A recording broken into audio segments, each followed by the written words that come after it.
que começa os vídeos, Tá bom, lembra? fechou. Olá pessoal do Teatro em Escala, tudo bem com vocês? Hoje a gente vai dar continuidade ao nosso quadro Grandes Personalidades do Teatro. E hoje a gente vai falar de alguém muito especial, né, Gabi? De quem? Sim, Gianfrancesco Guarnieri. Pra muitos conhecido como o vô do Lucas Silva e Silva. Eu não sou dono do meu nariz? É uma expressão, Lucas. Ser dono do próprio nariz significa ser dono da própria vida. Vai a vinheta.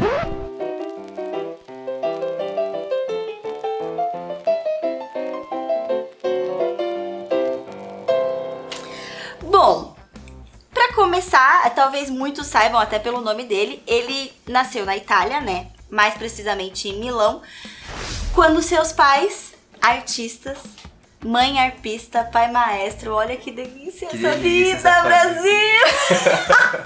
Eles estavam lá para um concerto quando ele nasceu. Bom, Gianfrancesco é dramaturgo, ator, diretor de teatro.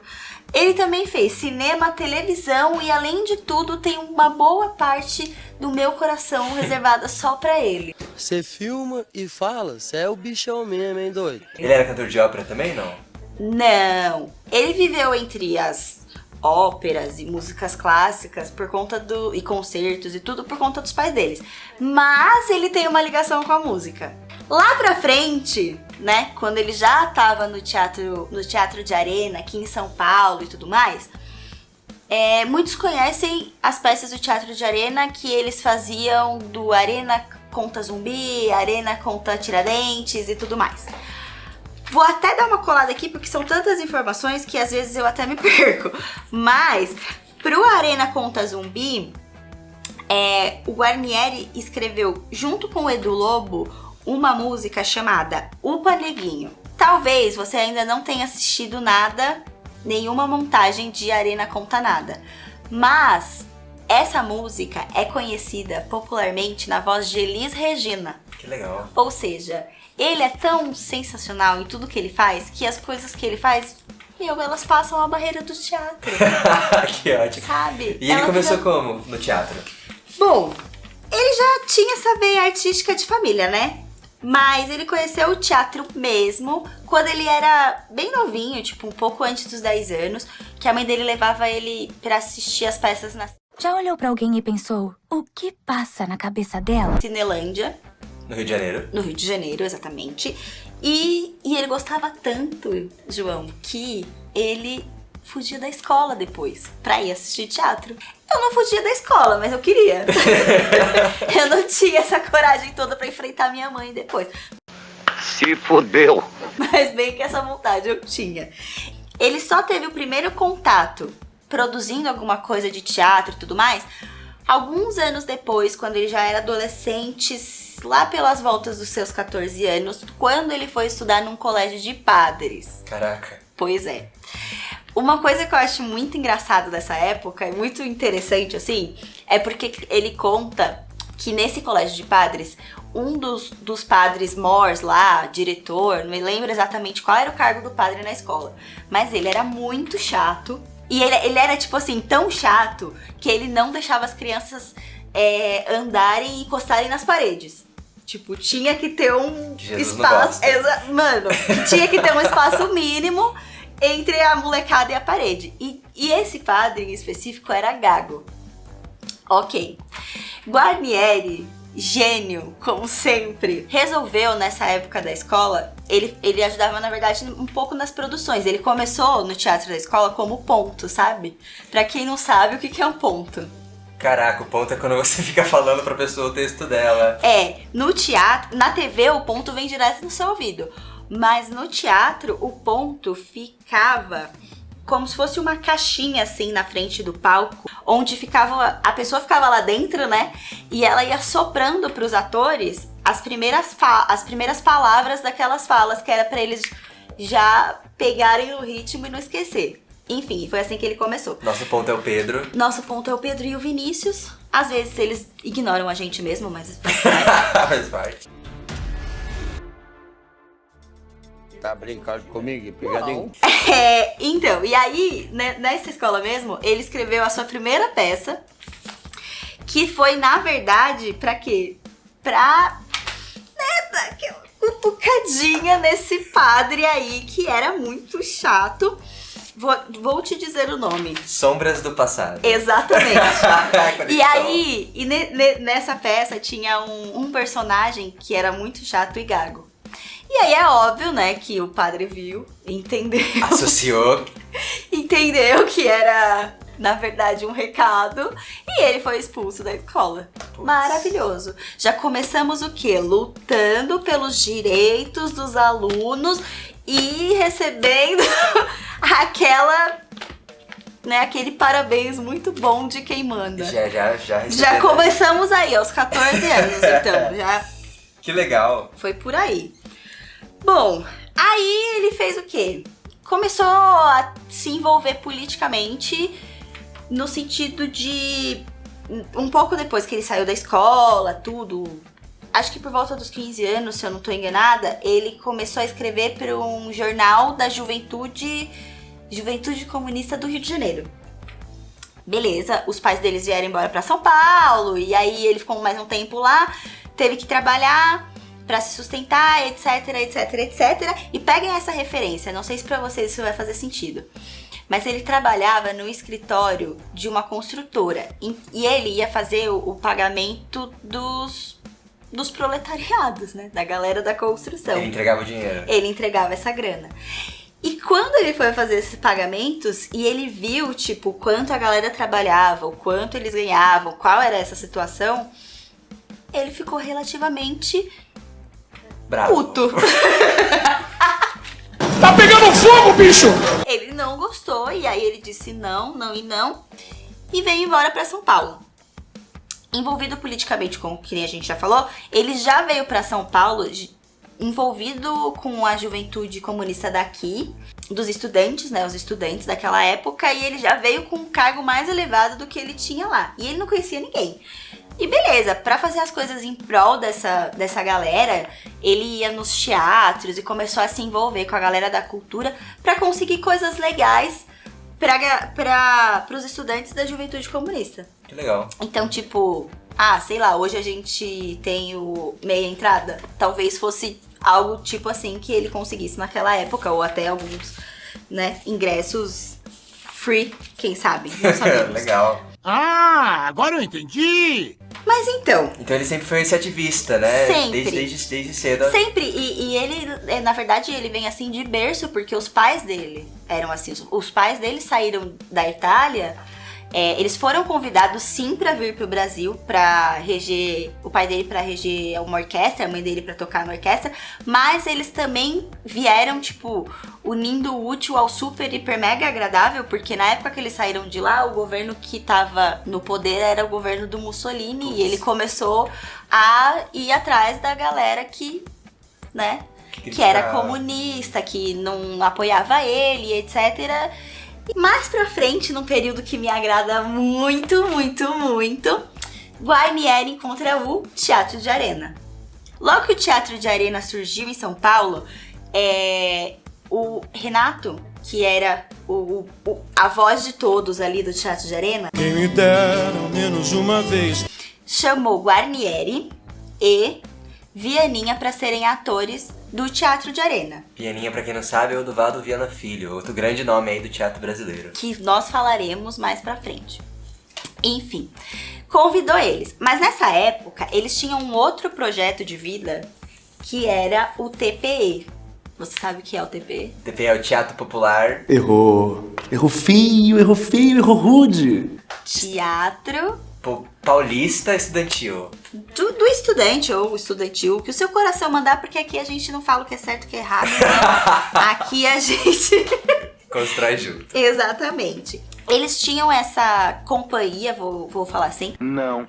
Eles tinham essa companhia que já tinha esse viés de usar o texto deles e a arte deles pra lutar em prol de pessoas / situações sociais e etc. Legal, e tá sempre muito forte na dramaturgia dele, né? Tudo que você vai ler do Guarnieri tá sempre muito voltado com essa questão do ser humano, né? de desigualdade social, de luta de classe. Gente, Sempre. um ator com consciência de classe é tudo. Tudo. Ele é Fica a incrível. Fica a dica pra você aí, tá bom, gente? Não. Enfim. E aí rolou esse convite e o coração dele ficou como? Eu quero ir pro Arena, que é um teatro profissional. Eu quero ficar no TP, que é um teatro que ele idealizou com tudo que ele pensava, junto com um amigo dele. Tipo, gente, olha! Junto com o amigo dele. E aí ele ficou nessa balança tal. E qual foi a solução? Eles conseguiram fazer como se fosse uma parceria entre as duas companhias. O TPE não era uma companhia profissional, o Teatro de Arena era. Então, eles iriam ajudar o TPE no que eles precisassem para as montagens deles. Tipo, essa necessidade. E em contrapartida, os artistas do TPE também podiam encenar no Teatro de Arena, porque eles precisavam muitas vezes de atores, né? Sim. Então, era unir o útil ao super, hiper, mega agradável. Que legal. Bom, aí acontece o quê?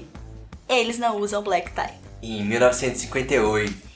Exato. Nessa época, o texto, explode, é sucesso de bilheteria. O Teatro de Arena tava passando por uma fase difícil financeiramente e ele dá uma erguida com todo o sucesso que traz a peça. O que nela tem de diferente é que nesse período do teatro, a linguagem que se usava não era essa de mostrar a sociedade e pela visão de quem estava passando. Porque ele mostra mesmo a visão do proletariado com tudo que ele passa. E a gente tinha uma coisa um pouco mais glamurosa, assim, do teatro. O teatro sabe? mais meio europeizado. Um teatro que trazia as peças europeias pra cá, que era seguia um pouco esse molde, né? Exatamente. E aí ele foi no sentido contrário. Junto com o TPE, junto com o Eles Não Usam Black Tie, o que o Arena fez? Eles criaram um seminário de dramaturgia que tinha como proposta trazer novas peças para eles discutirem entre eles mesmo e dar a chance e não é a visão que eu quero dizer, a visibilidade para novos autores do Teatro Nacional. Porque aí eles começam a olhar para o Teatro Nacional com um olhar de mais amor, de mais podemos lutar com o que a gente veio para o que a gente pode dizer e o que a gente tem propriedade para falar. O que é sensacional, né? Grande representante do movimento modernista, né? Que Exatamente. O teatro estava entrando aí também, junto com essa... Muito depois da literatura, né? Sim, muito sim, depois. muito Mas estava aí depois. entrando nesse movimento, muito legal. E dizem também que Eles Não Usam Black Tie, ele é uma gracinha que eles fizeram. Explica pra gente, Gabi. Eu tava guardando essa informação, mas o João, ele gosta de spoiler. Mas ok. Você é vergonha da profissão! Nessa época, a gente tinha o Teatro Brasileiro de Comédia, que era o TBC. Que era esse teatro mais europeu e mais... de uma classe mais alta, vamos dizer assim. A galera que ia nesse teatro era tipo o super evento que eles iam usando roupas de gala Elite, uma coisa bem elitizada. uma coisa mais elitizada. O público era mais elitizado. E o Teatro de Arena, não. Totalmente povo. Nós. Totalmente entre e seja quem você é. Então, eles não usam black tie, também é uma alfinetada ao público do TBC, que usava black tie. Ele é sensacional, né, gente? Ele começa a alfinetar as pessoas desde lá do padre até o resto da vida. Já acabou, Jéssica? Pensando que o TBC era o grande representante do teatro nacional até então, né? Até então, exatamente. E aí, com todo esse rolê, o que a gente tem em 64? O golpe militar. E aí, a vida dele muda. Não só dele, como de muitos outros artistas, mas como estamos falando dele. Nesse tempo, o Arena fecha suas portas, porque, na verdade, se eles não tivessem fechado por vontade própria, o governo faria isso por eles, então eles decidiram não esperar e fecharam por conta própria. Então, cada um foi pra sua casa e o Guarnieri, chegando lá ao redor da sua casa, no bairro, tal, nas ruas, começou a ver uma movimentação de soldados. Um cerco militar. Um cerco militar ali, uma galera fazendo uma ronda, e ele pensou, ferrou. né? Estão vindo atrás de mim, não posso ficar aqui. Ligou, pai, me salva. O pai dele levou ele para um sítio de uns amigos e em paralelo, depois disso, outros amigos dele, do meio do teatro, óbvio, levaram ele daqui e levou ele pra Bolívia. Fomos parar na Bolívia. Ele, Guarnieri e Juca de Oliveira também, outro super artista conhecido aqui de todo mundo. Ficou 3 meses na Bolívia, em um tipo de exílio, posso dizer assim. Sim. Sem notícias de nada nem de ninguém. E quando ele teve uma pequena notícia num rádio que ele ouviu de curioso, seu pai tinha sido preso. Sim. Mas não durou muitas horas, ele passou por um interrogatório e logo foi solto. E depois de uns dias, assim, um tempinho, Juca e Guarnieri meteram o louco e voltaram. Porque não se fica sem muitas informações por tanto tempo. Bom, algo mais que você queira dizer? Posso ir pro final? Corta isso. Já acabou, Jéssica? Pensando que ele voltou pra cá pro Brasil, mas eles tiveram que enfrentar muita questão da censura, né? Porque o movimento aí que a gente teve durante os anos de chumbo, né? Chamados anos de chumbo. Chamados anos de chumbo, foi um movimento muito que perseguiu artistas, né? Isso é histórico, tá, minha gente? Ninguém tá inventando nada, ninguém tá defendendo não nada. Não estamos defendendo nada. Exatamente. Estamos falando estudos históricos que estamos trazendo pra cá. Sim. Então é muito importante a gente perceber isso, como que, a partir desse momento, como que a construção dramatúrgica dele, né? E a construção teatral dele mudou a partir desse momento, né? Que foi muito impactante. Ah, sim. Pro fazer teatral daquele momento. Sim, e, bom, o que ele acha de saída pra conseguir escrever é usar metáfora. Então, eu posso continuar? Não, mas não precisa ter parado. Ai, desculpa. É que você fez assim. Não, eu tô falando que Deu uma... Eu dei. Era vocês. puta do maluco.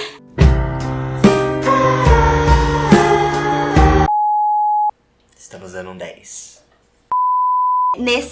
Nesse contexto, o que ele acha de saída é usar metáfora nos textos dele.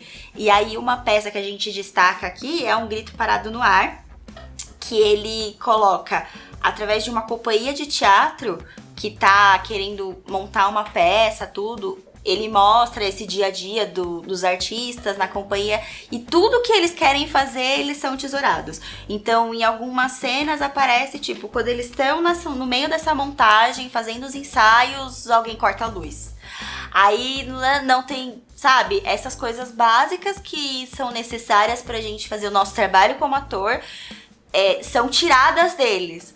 E aí você fica aí com esse pensamento, né? Tipo, ele usa dessa metáfora das coisas básicas serem tiradas.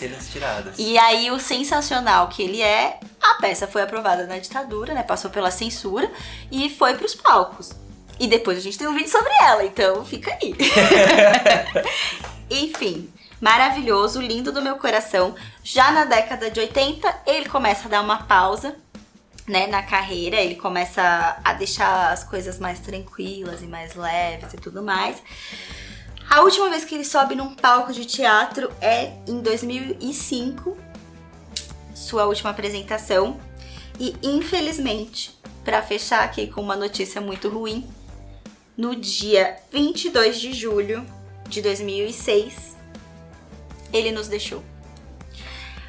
Porém, essa grande criatura, essa grande personalidade nos deixou com tantas coisas boas e maravilhosas que eu não sei se pra vocês isso fica claro, mas o meu coração dispara de falar dele.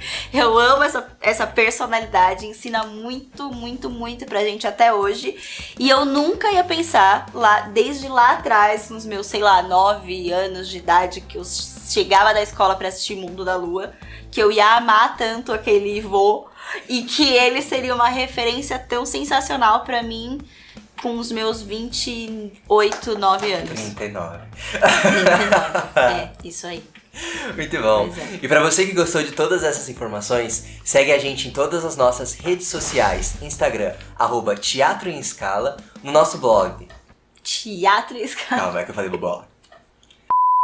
no nosso blog teatroemscala.com e a gente vai fazer mais vídeos falando especificamente sobre as peças do Gianfrancesco e do porquê também a gente é apaixonado pelos textos e pela dramaturgia dele. E se você quiser saber de mais algum autor ou de mais algum tema, você pode escrever aí embaixo alguma dúvida e trocar essa ideia com a gente. Se você gostou, se você não gostou, alguma curiosidade que a gente não saiba, vamos trocar, né? Coloca tudo aqui embaixo que a gente vai conversando.